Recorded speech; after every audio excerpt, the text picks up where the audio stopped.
Allah subhanahu wa ta'ala is from the followers of Muhammad sallallahu alayhi wa sallam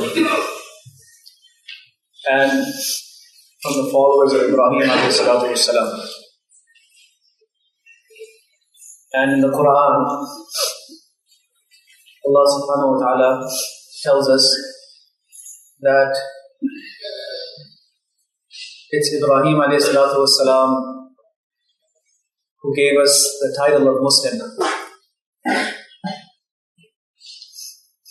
And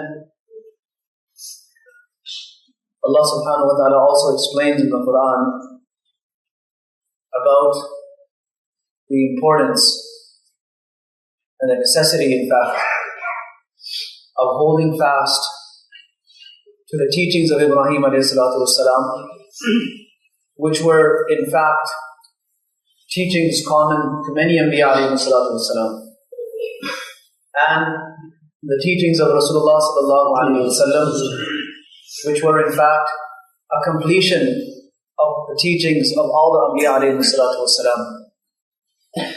But nations before us became divided over those teachings. They either misinterpreted some of the teachings, or they chose to disobey certain teachings, or they chose to practice on those teachings as dictated by their own desires. And when this happened, there was division,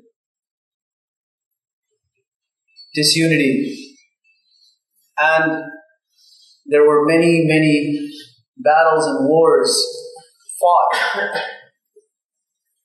on the name of religion. And every party claimed to be the followers of the right religion. And every party claimed that only their teachings were right and everyone else's were wrong. So, the Muslims have been reminded and urged in the Quran not to make the same mistake. And what happened is that when a new approach is used to try to interpret Islamic teachings, and a new approach means something that has not been used by the Sahaba, something that was not endorsed by the consensus of the Ummah, and then it's passed off as the correct translation, the correct interpretation, then obviously people are going to get confused. What's happening is that every now and then, after every little while, we see a new interpretation of Islamic teachings. We see supposedly new facts, supposedly new research, supposedly more depth, supposedly new interpretations. But one thing we need to understand is that though the needs of people and the world will continue to evolve, and Islam in its teachings is comprehensive enough that it addresses all of the changes and all of the needs of people till Yawm al-Qiyamah, it also declares very clearly that those interpretations must be followed that have been given by Rasulullah sallallahu alaihi wasallam himself, that have been taken by the Sahaba from the Prophet sallallahu alaihi wasallam, and those teachings and interpretations that have been agreed upon by the entire Ummah. And that is something that will never grow old. And that is something that there is no need to reinvent. So when we are faced with new facts, or someone comes along and says, you know what, nobody in the ummah has done this before and we're going to do it for the first time. Or someone says that this research is something that people before us were ignorant of. That itself is an indication that this person or this group or this idea is standing on a very flimsy foundation. Because Islam is that which has been established already for more than 14 centuries. There is no need for a new Islam. Islam will remain the same. When people come with this idea, under any token or title, some people will use the word ijtihad. I should say they will misuse the word ijtihad. Ijtihad is a process, a very fine-tuned, a very technical, and a very difficult process that takes place and to certain degrees will continue to take place in a capacity. But if somebody is using the word ijtihad to say that we are going to reinterpret Islam for this generation or for the future generations, these are people that every Muslim needs to be aware of. And every Muslim needs to walk away from these things. Islam is that which has already been established. And that will remain the ideal and the core and the structure of Islam until Yawm al-Qiyamah. And anything that does not fit into that structure is simply not acceptable. مَنْ أَحْدَثَ فِي أَمْرِنَا هَذَا مَا لَيْسَ مِنْهُ فَهُوَ رَدٌّ. The Prophet ﷺ states categorically that someone who introduces something into this matter of ours, into this deen of ours, that doesn't belong in it, it is rejected. There is no room for it. So we see, and we are seeing, every week, somebody coming with something new.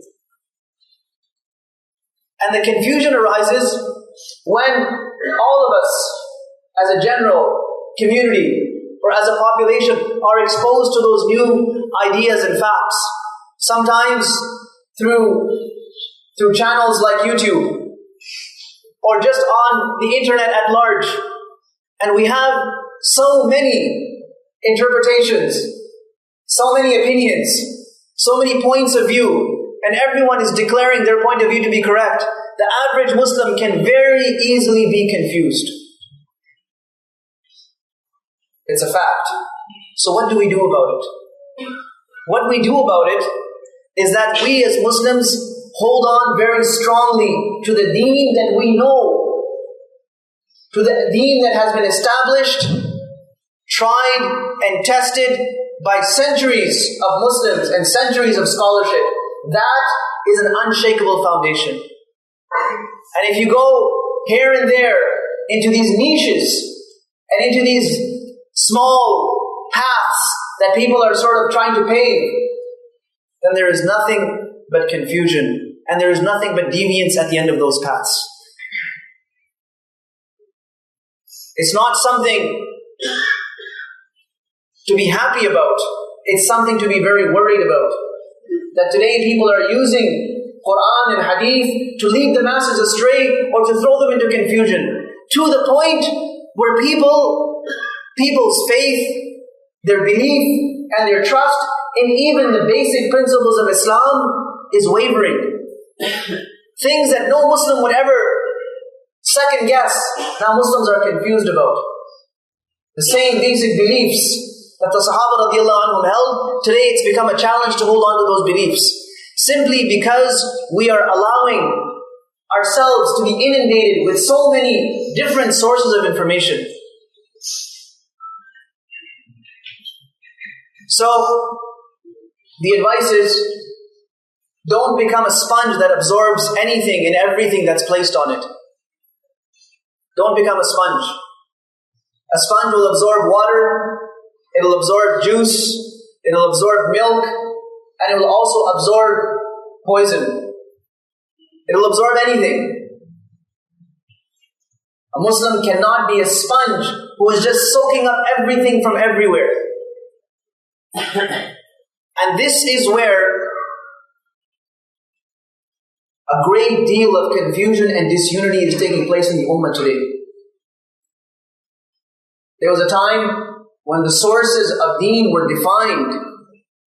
There was a standard that had been set and established that who we will take our deen from. But today, it's become very difficult for the Muslim to uphold that standard. Anyone who comes by quoting a couple of ayats, quoting a couple of ahadith, passing themselves on to be an authority, unfortunately has an audience. So, go back to the scholars of deen. Verify what you are hearing. And don't be a person who feels the need to take everything from everywhere. It's nice that information is readily available to us, accessible to us. It's nice. But the problem with it is that there are so many different kinds and blends and brands of information that it becomes difficult for the average person to hold on.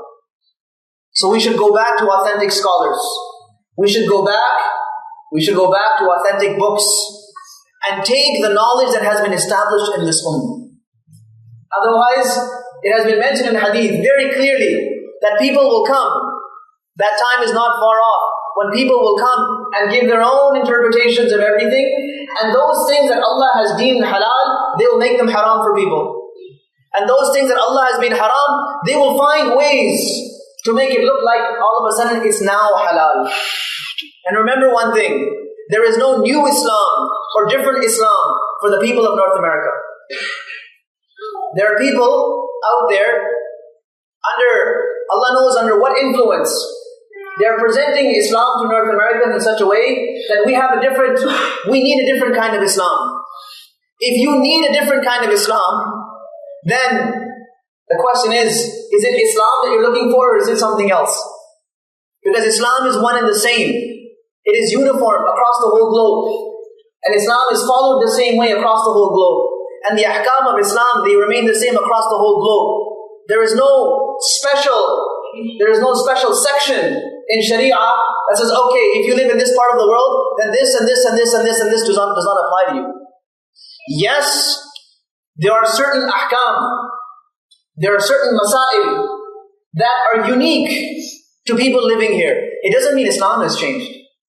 It doesn't mean you throw away the concepts and everyone, it's like a new verse has been revealed. And now based on this idea, or based on this so-called revelation, all the new ahkam are being extracted. And that verse is, we live in the West. Because we live in the West, we are exempted from this, exempted from that, exempted from this, exempted from that. There is no such thing. And perhaps, if we simplified our deen, we simplified it in our own minds and in our own lives, we would find that it's much more easier to practice. The Prophet ﷺ has told us, وَلَنْ يُشَادَّ الدِّينَ أَحَدٌ إِلَّا غَلَبَهُ. Anyone who makes Islam unnecessarily complicated, unnecessarily difficult, it's going to overwhelm them. And the result is they're going to walk away from Islam altogether. So we keep it simple. The imaniyat, the belief system of Islam is very plain and simple. The system of ibadat, very plain and simple. The system of akhlaq and behaviors, very plain and simple. That's the deen that we need. And when something peculiar or particular takes place in our life, we go to the authentic sources to verify that. Sometimes we make the mistake that for one issue we will go to 5, 6 different sources. The result is confusion. And in the end, we will choose that which we think is appropriate for us, even though it may not be appropriate for us. Sometimes we're just taking that which is the easiest thing to do, and it may not necessarily be the correct thing to do. And lastly, we should not pass ourselves off as authorities in Islam. It's like there are as many fatwas as there are people. Because everyone has got something to say about religion. Everyone has got an opinion on religious matters. Islam has not been left to my mind or your mind to interpret and pass off our opinion. Islam is a very solid, well-established set of teachings that needs to be learned and practiced. But it's strange that in almost every religious matter, a few people get together and they're discussing it just based on their opinion. I think it should be like this, I think it should be like that. That's not Islam. That's your mind at work. These issues are the cause of much disunity today. We made religion unnecessarily complicated, unnecessarily difficult, and we have exposed ourselves to so many sources, some of which are correct, many of which are incorrect, that now we have this hodgepodge of data and info floating around and no one knows how to sort it out. So we don't want to get into a situation where every person's Islam is tailored to them and different from everyone else's Islam. And may Allah subhanahu wa ta'ala give us the tawfiq to understand our deen properly in the proper context. And may Allah subhanahu wa ta'ala enable us to go to the proper sources for our deen. Wa akhiru da'wana.